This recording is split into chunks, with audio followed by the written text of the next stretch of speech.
stop. Before you watch any further, a couple of things. One, this is a spoiler-free zone. So everything I'm about to say about this book is like abstract appreciation of the concepts, not so much the direct plot-related things. And also, if you comment a spoiler, I will figure out how to delete comments and then I will delete it. Like, that's it. That's the be-all end-all of that discussion. Secondly, if you view everything even related to the concept of a book as a spoiler, like the exit is to your left, views aren't that important. Read it before watching because, don't like ruin your own rule about things. Hey, it's Liz, and it's Monday, and yeah, that's right. I'm continuing my Thanks Sean Green series about a book that was actually written, recently, as opposed to An Abundance of Catherines, which I don't even know when that was written, but I think it was very long. It was definitely before The Fault in Our Stars. I'm pretty sure about that. Turtles All the Way Down, Sean Green's new book, in case you didn't know, and it came out in October, which was a month ago, and I'm finally getting around to making a video about it. It is quite possibly the best book I've ever read.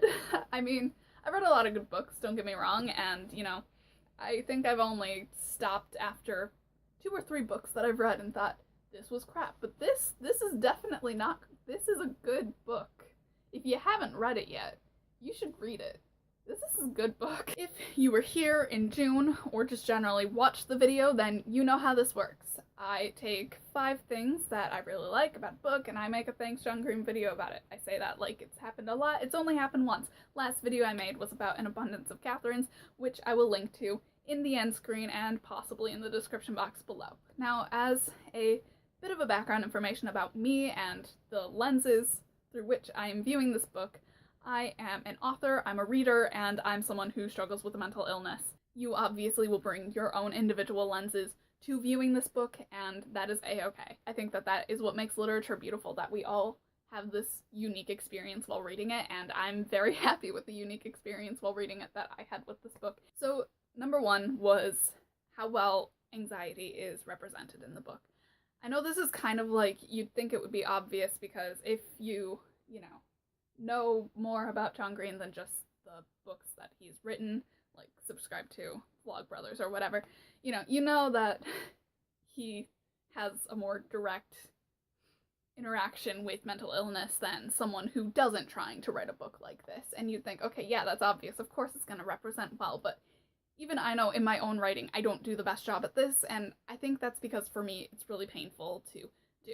But anyways, when I talk about mental illness representation, it goes beyond that. It's like, yes, here's this character, and here's her life and how her brain is and just what's going on, and I think he does that very well. He very much helps you get inside of her head. For a second, I got to shed what my problems were and live with her through her life, and that was very nice. But also something that I think happens, especially with anxiety, is blaming yourself for things. I know that I do it all the time, and I think everyone does to some degree, but, when you have an anxiety disorder, it's like, you can't just think, oh man, this is all my fault, and then let it go. It eats alive at you. It thinks it's your fault. It's your fault.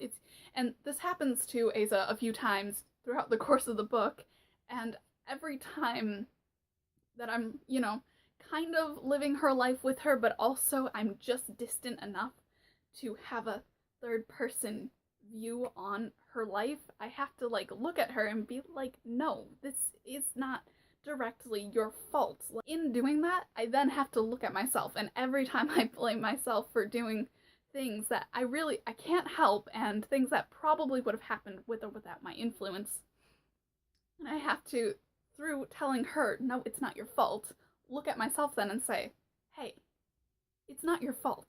I know that's probably not the first thing you were expecting to hear in this video, but yeah, that's hard to look at a character that reminds you a lot of yourself and tell her that the things that she swears she's responsible for, she's not, and she had no control over it, and it's okay. It's okay. And then you have to look at yourself and think, I do that. And because that was really heavy as a first point, my second point is going to be Harold. I'm not going to tell you who Harold is. All I'm going to tell you is that Harold's very dear to me, and that's important to me. It made me say Thanks Sean Green out loud. First of all, because of who Harold is, and you'll know that when you read the book. But second of all, because there's just a lot of dear things in life that are called Harold, like in Person of Interest, Harold Finch, and in Night Court, Judge Harold T. Stone, you know? So I feel yes. Third, explaining pain.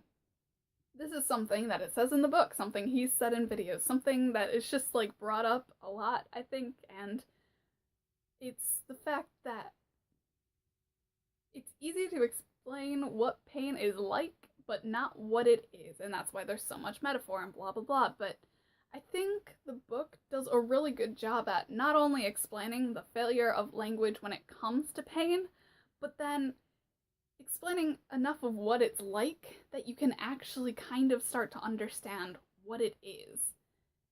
I think that that's a very challenging thing to do because, you know, you could be metaphorical all day and night, but to actually kind of start to get at what it is to be in pain and to, you know, have all of these experiences, that's incredible to me. The fourth thing is going back to being pretty intense, like the first thing was, is the people around you, how that is kind of shown. Having a mental illness and being friends with people who don't causes kind of a sort of immediate conflict that, you know, doesn't necessarily come out immediately, but it's going to come up eventually because, for the most part, people don't understand. And it's easy for people to get frustrated with you for not talking to them or not asking questions or not responding to their phone calls or texts or, you know, it's easy for people to get really frustrated with you and think, why are you, like, so in your head? And it's like, you don't understand. I can't get out of my head. If there was a way out, I'd have left it a long time ago. And it's complicated because people don't understand. And I think it shows those difficulties, and it also shows how you still can have, like, normal relationships. It shows complications with trying to have a romantic relationship with someone, which isn't something I'll get into just because, you know, you have to read the book for yourself to fully understand that. Then you also realize, especially by the end of the book, like, it's challenging and it might cause some arguments sometimes, and it's not everyone's going to understand right away all the time, but it's possible. So the last thing, I'm going to kind of end this the way that I ended the Abundance of Catherine's video, where I take a quote from the end and just kind of talk about why that is wonderful. It's on the second to last page, and I think it's abstract enough to not give away anything. You remember your first love because they prove to you that you can love and be loved, that nothing in this world is deserved except for love, and that love is both how you become a person and why. I guess this kind of goes back to the point I just made, about how it demonstrates how it affects the people around you and your relationships with the people around you. And sometimes having a mental illness in any capacity makes you feel very unlovable, makes you feel annoying, and like you don't really have any friends, just people who pity you. And see, it goes from talking about her life to talking about her future, her present tense, and it's something I remember reading in the short story Araby by James Joyce, where it was talking about the significance in a text when the speaker as a narrator is much older than the speaker as a character. Because the speaker as a narrator knows how the story ends, and the speaker as a character is still in the middle. And the Aza telling this story knows how it's gonna end. She knows what's on page 286. 285 is where I pulled this quote from. She knows what's gonna happen in the next 20 or 30 years of her life, maybe more. And the Aza in the present, existing in this book, doesn't know any of that. She doesn't know what her future holds, that she doesn't know how her mental illness is going to impact her for the rest of her life. She's kind of where I am right now, and where a lot of mentally ill teenagers are, where it's like, how can I do the things I want to do when I feel some days like I can't even get out of bed in the morning? Aza at the end knows that. The Asa telling the story knows what the Asa living the story doesn't. And it makes you think maybe one day, when I'm telling my story, I'm gonna know something about it that the me living it doesn't. Maybe things aren't as impossible as they seem sometimes. Not that they aren't as challenging, because God knows they are, but they're not impossible. The people we meet in our lives and the experiences we go through, all of that makes us and becomes a part of us, and it teaches us things that we at the time that we're learning them don't realize we're learning. Because the one who tells this story in the past tense knows what the one who's living the story in the present tense doesn't know yet. Just as I ended my Abundance of Catherine's video, she'll end this one, the main part of it at least, in saying, thanks, John Green. If you like this video, give it a thumbs up. Don't be shy. The thumbs up, they're good.